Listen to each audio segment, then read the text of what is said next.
예, 시간이 되었습니다. 이 시간은 살아계신 우리 하나님께 기도하시면서 주님께로 나아가겠습니다. 기도하겠습니다. 거룩하고 자비로우신 여호와 우리 아버지, 이 시간 주님께 드리는 예배를 흠양하여 주시옵소서. 이 자리에 좌정하시고 주님의 거룩한 음성을 듣는 귀한 시간 되게 하시며 말씀 가운데 임하시는 주님 만나게 하여 주시옵소서. 이 시간 하나님께서 함께 하시는 은혜가 있을 줄로 믿으며 예수님의 이름으로 기도드립니다. 아멘. 예, 우리 찬송 391장 함께 찬송하시겠습니다.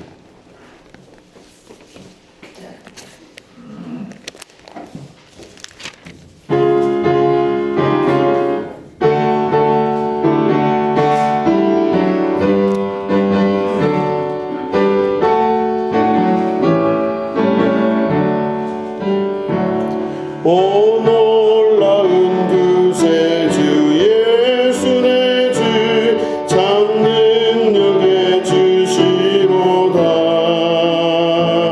큰 바위 및 안전한 그곳으로 내 영혼을 숨기시네. 메마른 땅을 종일 걸어가도 나 피곤치 아니하며 저 위험한 곳 내가 이를 때면 큰 바위에 숨기시고 주 손으로 덮으시네. 오 놀라운 구세주 예수 내 주 내 모든 짐 벗기시네. 죄악에서 날 끌어 올리시며 또 나에게 힘주시네. 메마른 땅을 종일 걸어가도 나 피곤치 아니하며 저 위험한 곳 내가 이를 때면 큰 바위에 숨기시고 주 손으로 덮으시네. 증량 못할 은혜로 채우시며 늘 성령의 감화주사 큰 기쁨 중 주님을 찬양토록 내 믿음을 모으시네. 메마른 땅을 종일 걸어가도 나 피곤치 아니하며 저 위험한 곳 내가 이를 때면 큰 바위에 숨기시고 주 손으로 덮으시네. 주 예수님 공중에 임하실 때 나 일어나 맞이하리. 그 구원의 은총을 노래하리.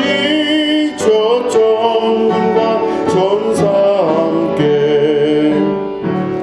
메마른 땅을 종일 걸어가도 나 피곤치 아니하며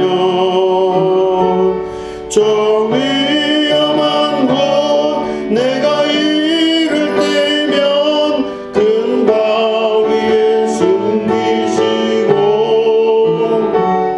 주 손으로 덮으시네. 드려진 예물을 위해서 기도하겠습니다. 하나님 아버지 감사합니다. 예물 드린 손길들을 하나님 기억하여 주시고 하나님께서 이끄시는 거룩한 길 가운데 들어가게 하여 주시옵소서.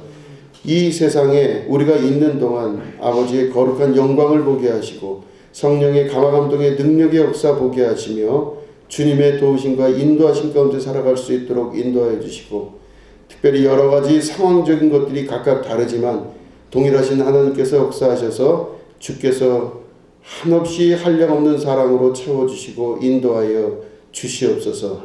감사드리며 예수님의 이름으로 간절히 축복하며 기도드립니다. 아멘. 우리 하나님 말씀 함께 보시겠습니다. 로마서 8장 5절부터 9절에 있는 말씀입니다.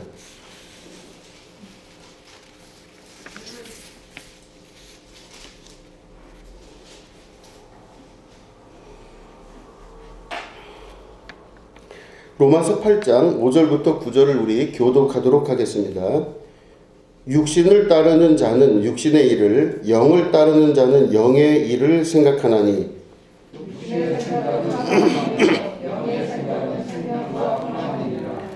육신의 생각은 하나님과 원수가 되나니 이는 하나님의 법에 굴복하지 아니할 뿐 아니라 할 수도 없음이라.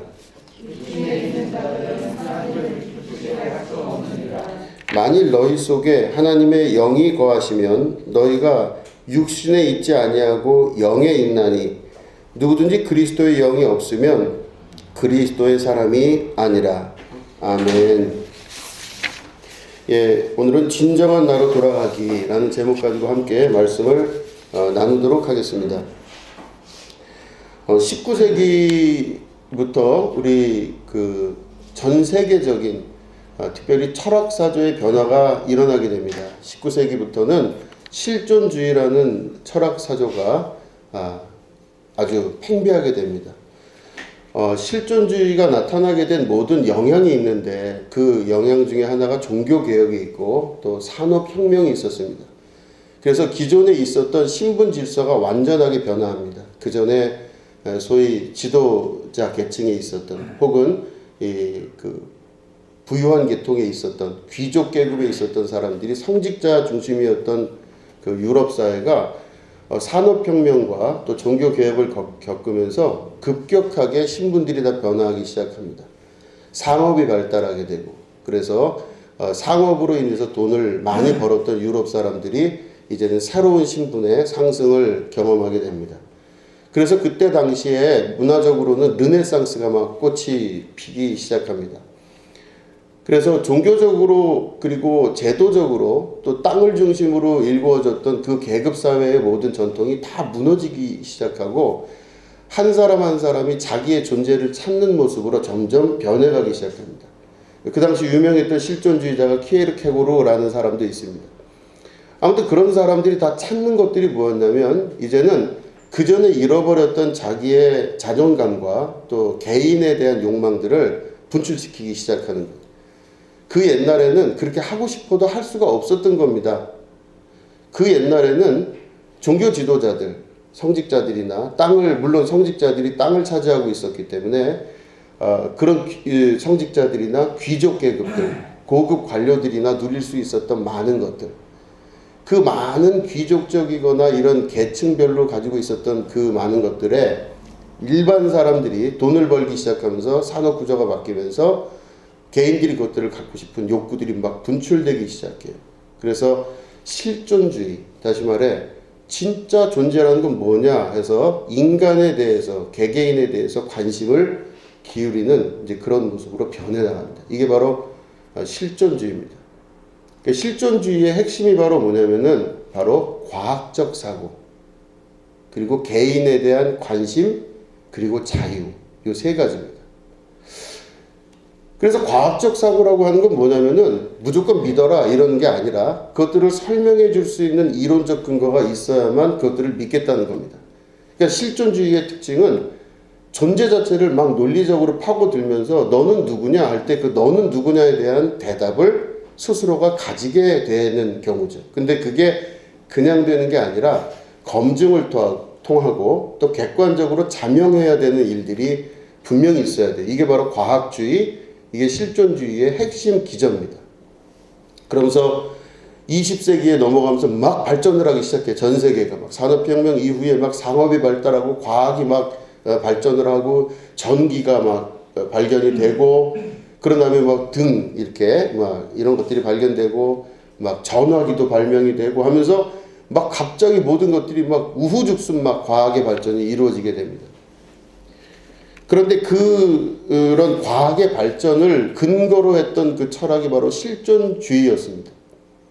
그때는 하나님의 자리가 사람들에 의해서 밀려나기 시작해요. 이제 하나님이 계셔야 될 자리에 누가 들어가기 시작하냐면 과학이 들어가요.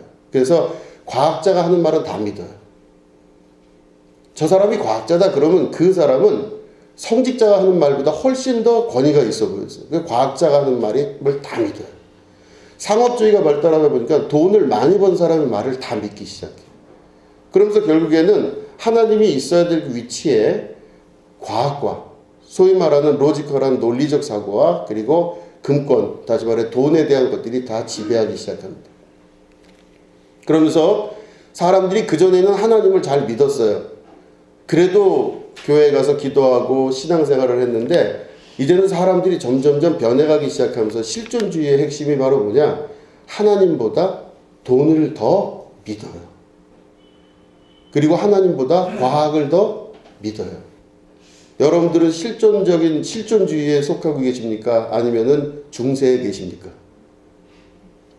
실존주의, 여러분 잘 생각해 보세요. 여러분 제가 이렇게 말씀드리는 건 시험 들라고 말씀드리는 게 아니라 잘 생각하면서 들어보세요. 돈이 제일 확실하죠. 하나님이 확실하세요? 돈이 확실하세요? 장소가 장소이니만큼 서로 겸연쩍기 때문에 지금 말을 못하는데 아니 진짜 스스로 한번 생각해보세요. 대답 안 하셔도 돼요. 돈이 1,000억을 갖고 있는 게 확실하세요? 하나님을 믿는 게 확실하세요?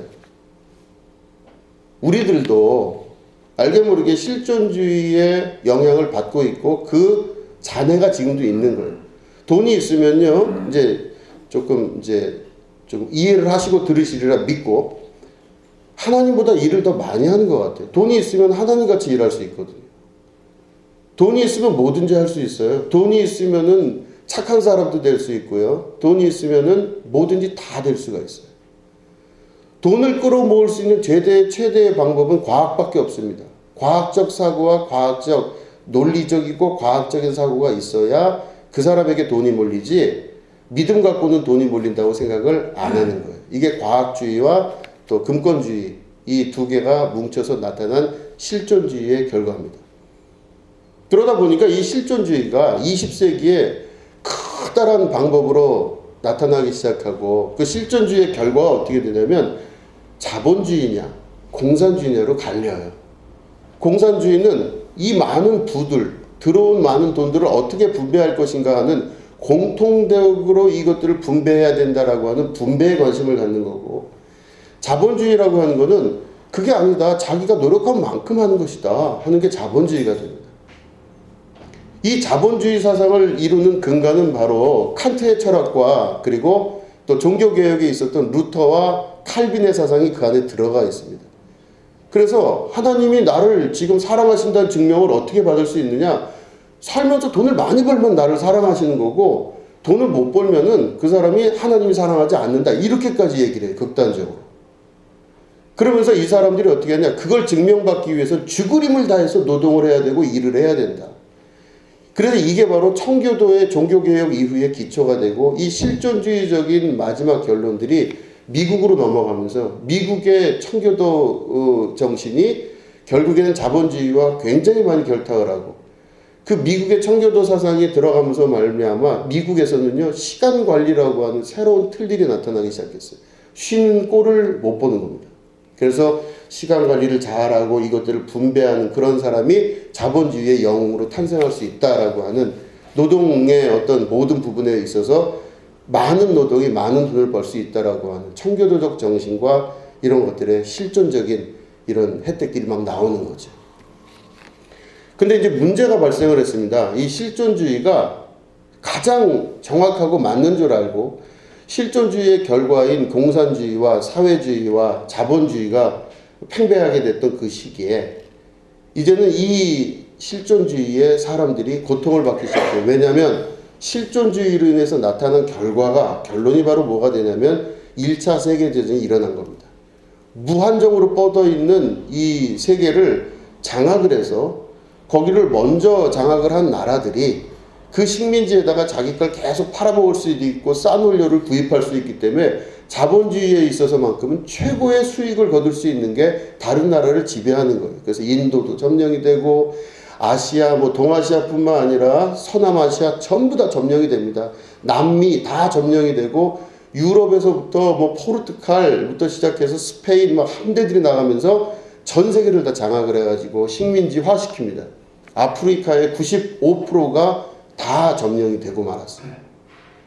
이게 바로 1차, 이제 그러고 나서 서로 패권 경쟁을 하다가 1차 세계대전이 일어나고 1차 세계대전이 끝난 이후에 2차 세계대전도 역시 이 패권 경쟁에서 결국에는 강력하게 부상하고 말았던 독일과 일본을 장악하기 위해서 유엔이라고 하는 기구를 통해서 2차 대전이 끝납니다. 그로 인한 폐해가 전 세계에 계속 나타나게 되는 게 현재까지의 상황인데 왜 사람들이 실존주의의 고통을 느꼈냐면 실존주의가 끝까지 항해를 하면서 나타난 결과를 보니 많은 사람들이 죽고 병들고 독점 자본 그리고 환경의 파괴 고난스러운 모든 노동 현장의 현실 이런 것들이 막 나타나면서 실존주의에 대해서 괴로워하기 시작해요. 그래서 이 실존주의에서부터 다음에 나온 그 유럽 학문이 바로 뭐냐면 구조주의라고 하는 겁니다. 구조주의는 바로 푸코, 데리다, 오늘 잠깐 말씀드린 락강 이런 사람들에 의해서 이루어지는 겁니다.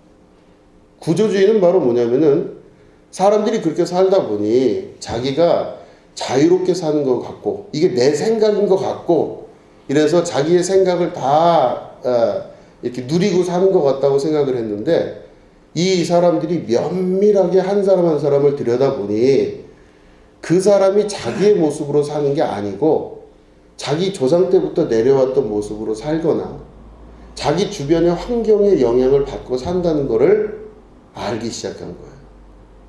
난 이게 행복이야. 그러고 자기 인생을 잘 행복하게 사는 것 같아요. 난 이게 굉장히 행복해. 그랬는데 그 속 깊은 내면의 무의식까지 들여다보면 결국 그 사람이 행복하다고 여기는 것들이 진짜 자기가 행복한 게 아니라 옆에 있는 사람들이 그렇게 하면 행복한 거야 라고 얘기하니까 그게 행복인 줄 알고 사는 것. 이게 바로 구조주의라는 겁니다. 쉽게 얘기하면 나는 오늘 내가 먹고 싶은 거 먹고 행복하게 잘 사는 것 같아 라고 스스로 얘기하고 있지만 그 행복은 진짜 자기 자신이 누리고 있고 자기 자신이 행복하기 때문에 행복한 게 아니라 주변 사람들이 행복하겠다 이야기한 것들을 성취했기 때문에 그걸로 인해 행복하다고 느낀다는 것입니다. 그러니까 구조주의에서 살고 있으면 어떤 일이 벌어지냐면 내가 내 인생을 살고 있는 것 같은데 내 인생을 산 적이 없는 거예요. 부모님이 말씀하신 인생을 사는 것 뿐이에요. 그러니까 구조 안에서 영향을 받는다. 이게 구조주의입니다. 내가 지금 내 인생을 행복하다고 여기는 것 같은데 내가 행복한 게 아니라 주변 사람들이 볼 때 이런 거가 행복이다라고 여기니까 내가 행복하다고 생각하고 사는 거예요. 근데 자기가 그런 게 실제 아니라는 것이죠. 이제 예를 들어 이 구조주의가 한창 익숙할 때 나왔던 그 내용 중에 하나가 여러분 들은 분도 계실 겁니다. 극장 가면은 뭘 먹어야 되죠? 팝콘. 그렇죠. 팝콘. 그 다음에 콜라. 그렇죠. 팝콘하고 콜라입니다. 이제 극장이 그 근대 이후에 극장이 막 이렇게 보편화되면서 그전에는 막 극장을 갈 수도 없었는데 1960년대가 넘어서면서 이제는 후기 산업 사회로 가면서 극장이 막 생겼어요. 근데 그때 당시에 극장이 생기면서 상업주의가 막 익숙해지는 시기에 코카콜라 같은 회사가 어떻게 했냐면 극장에 영화를 보러 온 사람, 이 사람들이 있잖아요. 그러면 그 필름이 막 돌아가는데 필름 예를 들어서 1000장당 한 장을 딱 사진을 넣는 거예요. 그러면 필름이 한번 돌아가면 이 프레임이 수십만 프레임이 될 텐데 이 영상기가 돌아갈 때 그 하나하나마다 뭘 넣냐면요. 사진 한 장을 넣는데 어떤 사진이냐면 너무너무 더운 해변가에 어떤 사람이 얼음을 이만큼 넣은 코카콜라를 팔컥팔컥 마셔서 굉장히 시원해 보이는 그런 사진을 프레임당 조금씩 넣는 거예요. 그럼 영화를 보는 사람은 이제 영화를 이렇게 보고 있는데 영화는 그냥 잘 돌아가고 있다고 생각해서 영화를 보고 나면 이상하게 목이 마르고 이상하게 콜라를 그렇게 먹고 싶은 거예요. 이상하다. 그래서 이 사람들이 콜라를 먹어요. 그래서 코카콜라가 재정 지원을 하면서 극장 안에다가 그런 부스들을 만들기 시작합니다. 그래서 콜라를 넣기 시작하고 콜라를 넣다가 팝콘도 같이 넣고 하는 일들이 되면서 그 일들이 나중에는 영화를 보고 난 사람들이 먹는 거로 생각했는데 나중에는 하나의 문화로 자리매김하면서 굳이 그 필름을 거기다 안 넣더라도 사람들은 의례껏 극장을 가면 당연히 콜라와 팝콘을 먹어야 된다. 이게 아주 지금 현재 정설이 되고 당연히 그렇게 되는 걸로 알고 있는 것이죠.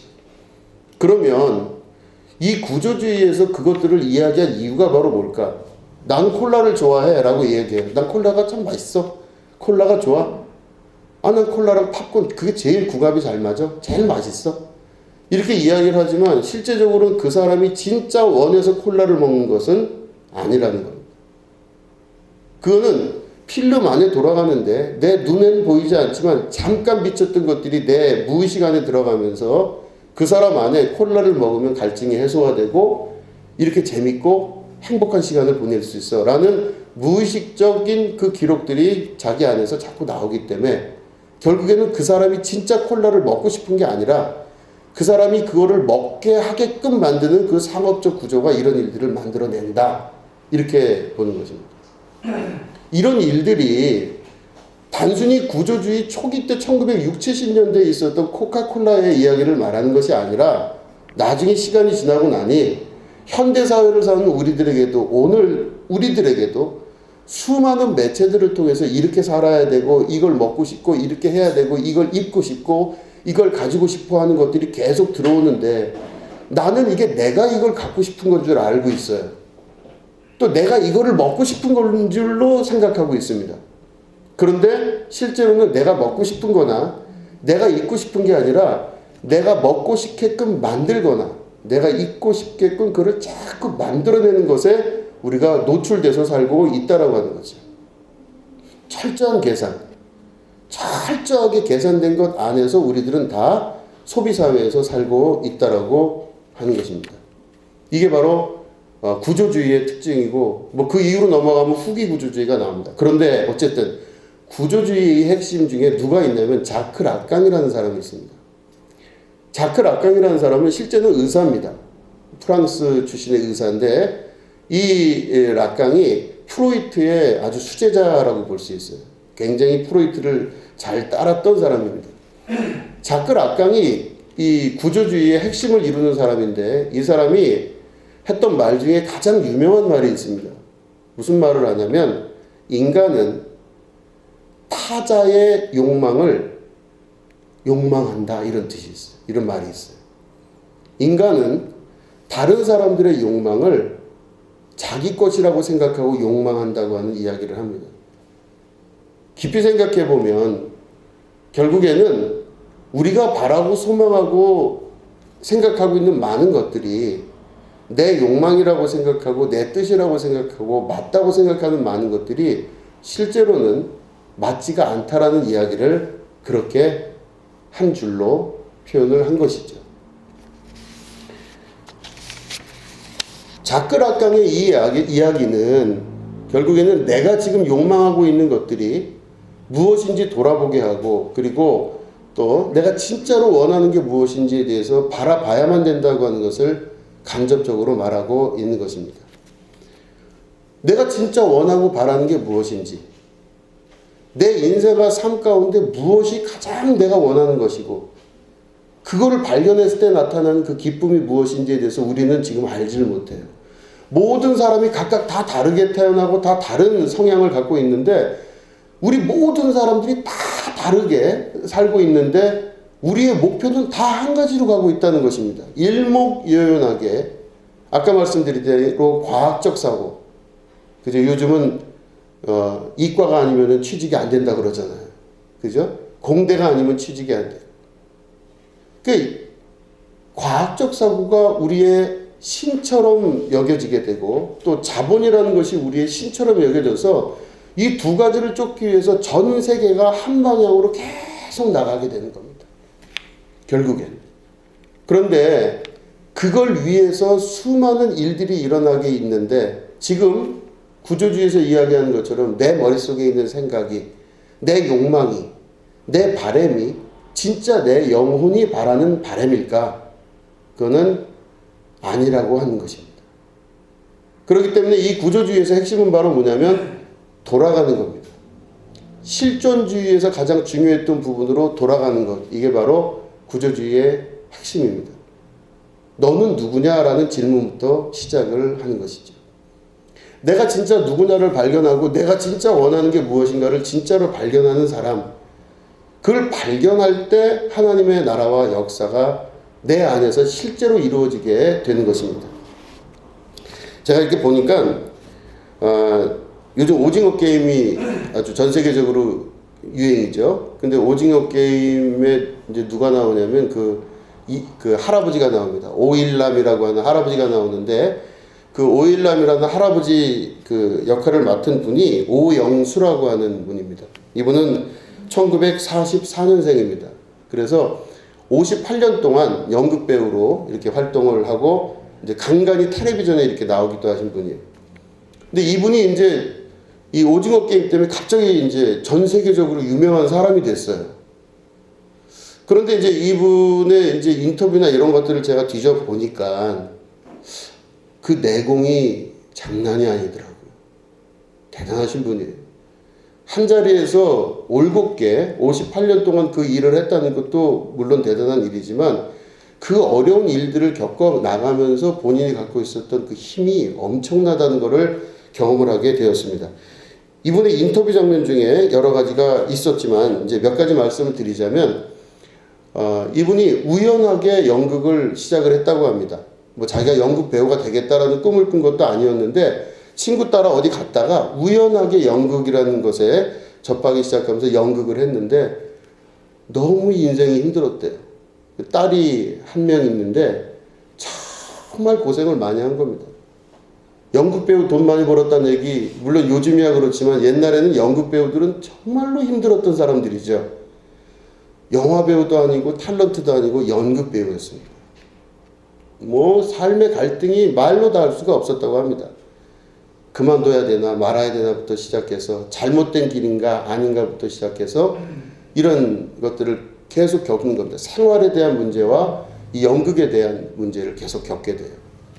그런데 이제 이 생활에 대한 문제를 겪어나가면서 그 고통스러울 때 이 오영수라는 이 배우분이 생각한 게 자기가 보니까 밖으로 나가 있을 때는 지옥 같은 것 같아요. 이게 지옥불을 걷는 것 같은 느낌을 겪다가 무대에 올라오면 사람이 갑자기 살아나는 걸 자기가 경험했대요. 앞에 관객이 몇 명 없어도 그냥 자기가 막 살아나는 걸 경험했다는 거예요. 그때 자기가 알았대요. 아, 나는 연극 배우구나. 이걸 알았대요. 그때부터 여러 가지 어려움이 계속 평생을 쫓아다니면서 있었지만 결국에는 자기가 지켜야 될 거는 지켜야 된다. 내가 내 자리를 지킴이 마땅하다. 이런 마음속에 각오를 하면서 자기가 좋아하는 걸 할 수 있도록 최선을 다했다는 겁니다. 그 최선을 다한 거에 가족들이 희생을 당했겠죠. 경제적으로 어려움도 당하고 딸 하나밖에 없는데 물질적인 도움도 별로 못 주고 여러 가지 어려움을 당했는데 연극 배우 한 지 58년 만에 세계적인 사람이 잠깐 지금 됐어요. 근데 얘기를 들어보니 그분이 그런 이야기를 합니다. 깐부치킨이라는 데서 거기 깐부라는 단어가 나오는데 깐부는 이렇게 자기랑 같은 편 이런 뜻이래요. 근데 그 영화 있기 전부터 깐부치킨 있었잖아요. 거기서 이렇게 CF 좀 해달라고 제안이 왔는데 그 극구 거절했다고 합니다. 그래서 왜 안 했냐 하니까 자기가 지금 현재 너무 어수선하고 모든 것들이 다 이렇게 갑자기 일어난 일이라 이것들보다 더 중요한 것들을 위해서 정리해야 되겠다는 생각으로 그런 것들에 자기가 관심을 기울이지 않는다고 이야기합니다. 나중에 후서를 들어보면 무슨 얘기가 있냐면 돈에 의해서 움직여져서 돈에 의해서 무너질 것 같았으면 처음부터 연극을 안 했을 거라는 얘기입니다. 돈에 의해서 자기가 좌지우지 됐을 것 같았으면 58년 전에 일찍이 거기서 그만을 뒀어야 되는 겁니다. 그런데 그거에 의해 움직이지 않고 자기가 자신의 일을 지금도 지켜나가는 게 가장 행복하고 좋은 것이다. 그걸 지키기 위해서 자기는 CF도 안 하고 웬만한 인터뷰도 안 하는 걸로 이렇게 자리를 정했다. 이렇게 이야기하는 걸 보게 되었습니다. 물론 이분이 앞으로 어떻게 변할지 모릅니다. 뭐 다시 또 어떻게 될지 CF를 찍을지 뭔지는 모르겠으나 이제 저는 미래에 될 일보다도 현재까지 그분이 걸어왔던 길과 그분의 이야기를 들을 때 참 감동을 받았습니다. 그 감동은 바로 뭐냐면 어찌 보면 자기 속에 있는 샘물을 발견한 거예요.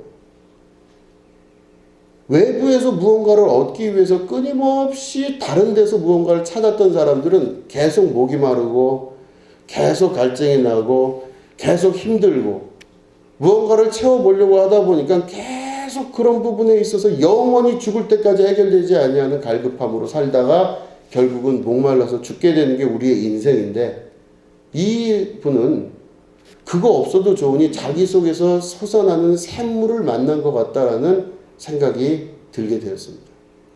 예수님 말씀하시기를 네가 이제는 이 우물에 물을 기르러 오는 것이 아니라 이제부터는 네 속에서 생수의 강이 넘쳐날 것이다 이렇게 말씀하셨습니다. 그 말은 하나님이 우리 안에 계시면 나라고 하는 실존을 발견하고 내가 진짜 원하는 것이 무엇인지 내가 진짜 바라는 것이 무엇인지 또 내가 어떤 일을 해야 될지에 대해서 누구의 이야기를 듣거나 누구의 생각으로 인해서 매번 갈급하고 매번 구하고 매번 힘든 것이 아니라 내 안에서 이렇게 나오는 엄청난 하나님의 거룩한 성령의 강같이 흐르는 역사를 경험하게 되는 겁니다. 그 사람은 1억 천금이 들어와도 막을 수 있고 이만큼 들어와도 그것들을 자기가 스스로 자기 걸 위해서 제한할 줄 아는 세옥의 생수의 강이 흐르는 사람이라 볼 수가 있는 것이죠. 그렇기 때문에 우리가 육신으로 사는 사람들은 육신의 생각밖에 할 수가 없습니다. 왜냐하면 우리의 육신은 말 그대로 육신입니다. 육신은 육으로 갖고 있기 때문에 그 사람에게는 정신이 있지만 그 사람의 육에 보여지는 대로 들려지는 대로 냄새 맡는 대로 촉각으로 인해서 우리의 모든 감각과 경험들이 구성이 됩니다. 그러면 내가 이걸 보고 참 좋구나 하고 분별을 하기 시작하고 그 분별하는 마음을 가지고 좋고 나쁨을 우리가 끊임없이 찾아내면서 내 안에 좋은 것만 갖고 계속 가는 걸 볼 수 있어요. 좋은 것만 취하고 싶고 좋은 것만 가지고 싶은 생각을 가질 때가 참 많죠. 당연한 거죠. 그저 좋은 것만 가지고 싶습니다. 그런데 우리가 예수님 말씀 보면 내가 온전한 것처럼 너희도 온전할지어다 그러셨잖아요. 근데 온전하다는 의미, 영어로는 당연히 perfection이라고 볼 수 있지만 그 온전하다는 뜻을 정확히 다시 한번 우리가 구별해서 본다면 온전하다는 건요, 선과 악, 좋은 것과 나쁜 것, 어려운 것과 쉬운 것, 이 모든 것들이 하나로 융합돼서 그 인생 전체가 때로는 어렵지만 때로는 좋은 때가 오고 때로는 아프지만 때로는 낫는 때가 오고 때로는 힘들지만 때로는 안 힘든 때가 오고 때로는 막 힘들고 어려워서 힘들고 잠도 못 자지만 어떤 땐 잠도 잘 자고 평안하는 때가 오는 것. 이 두 개가 합해질 때 하나가 된다는 것을 말씀하고 있는 것이죠. 예수님이 하나님의 아들로서 능력의 종으로서 예수님께서 이 땅에 오셨을 때 말씀 한마디로 모든 사람을 일거에 다 제거해버리고 십자가까지 달릴 필요 없이 로마 군병들을 일거에 한 방에 다 쓰러뜨리고 그리고 수많은 사람들이 몰렸으니 그 많은 사람들이 모아놓은 수많은 헌금을 가지고 예루살렘 성전보다 훨씬 더 큰 성전을 만들고 세력화시킬 수도 있고 뭐 여러 가지가 할 수 있었을 텐데 그것을 다 안 하시고 예수님이 그대로 십자가를 지시고 그대로 어린 양같이 끌려가는, 도살장에 끌려가는 어린 양같이 끌려가서 그 고난과 고초를 당하셨다는 것은 우리가 고난과 고통에 대해서 어떻게 생각하며 삶에 대해서 어떻게 생각하냐를 볼 수가 있는 것입니다. 내가 온전한 것처럼 너희도 온전하가, 나는 너무 죄악 없이 깨끗하고 나는 좋은 것만 있고 행복하고 이렇게까지 살았으니 너희도 이렇게 살아라. 그게 아니라 십자가의 고난과 하나님의 거룩한 영광과 이 모든 영광들이 하나로 혼합이 되면서 그 인생 전체를 완전하게 만드시는 거룩한 주님의 음성이 그 안에 들어 있다고 하는 것입니다. 육신을 쫓아간다고 하는 것은 내 육신은 좋은 것만 쫓아가고 귀한 것만 쫓아가고 내 판단에 의해서 가장 나 자신을 보호하고 지킬 수 있는 것만 진짜라고 여기게 됩니다. 그런데 실제로 하나님 말씀 안에서 보면 육신을 쫓는 것이 아니라 그 영을 쫓는 자가 돼야 된다고 말씀하십니다.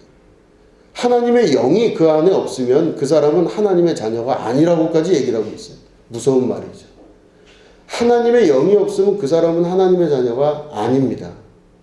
아무리 겉으로는 예루살렘 성전에서 내가 일을 하는 사람이고 성직자고 여러 가지 일을 해도 그 속에 하나님의 영이 없으면 그 사람은 하나님의 자녀가 아닌 거예요. 그럼 하나님의 영은 도대체 뭐냐? 예수님으로 우리에게 보여주신 그 하나님이심과 동시에 모든 것 안에 완전하게 하시는 하나님의 뜻이 그 속에 있게 된다고 하는 것입니다. 그렇기 때문에 우리가 이 말씀을 종합해서 본다면 자기가 누군지에 대해서 알아야 되지 않겠습니까? 내가 누군지를 알아야 내 욕망이 뭔지를 알게 되는 것이죠.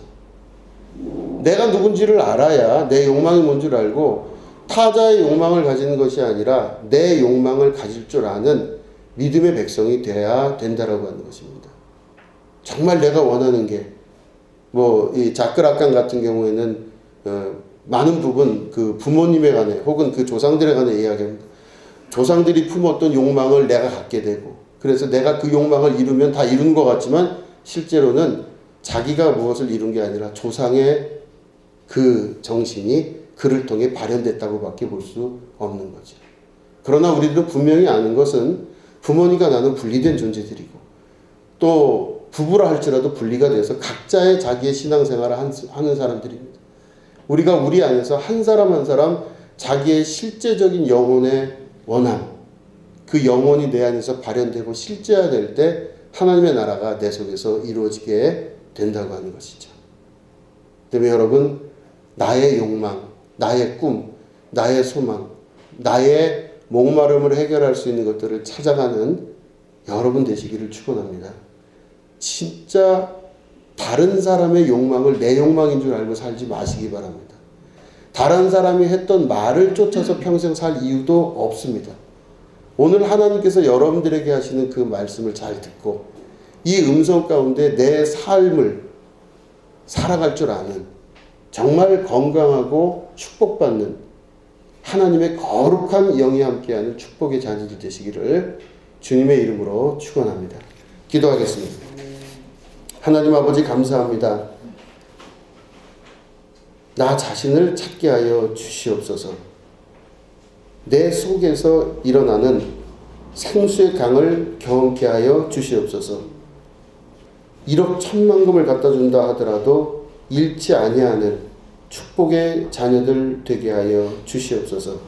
하나님께서 오늘도 우리와 함께 하셔서 우리 삶 속에 자기를 찾아 주님과 함께 연락하며 기뻐하며 이 평생 동안 주님을 찬양하며 살 수 있는 주님의 자녀들로 삼아 주시옵소서. 지금은 우리 구주 예수 그리스도의 은혜와 하나님 아버지의 지극하고 무궁하신 사랑과 성령님의 감화감동 축복교통 역사하심이 오늘 예배 가운데 함께하는 주님의 거룩한 백성들 위에 지금부터 영원히 함께 하옵시기를 간절히 축원하옵나이다. 아멘.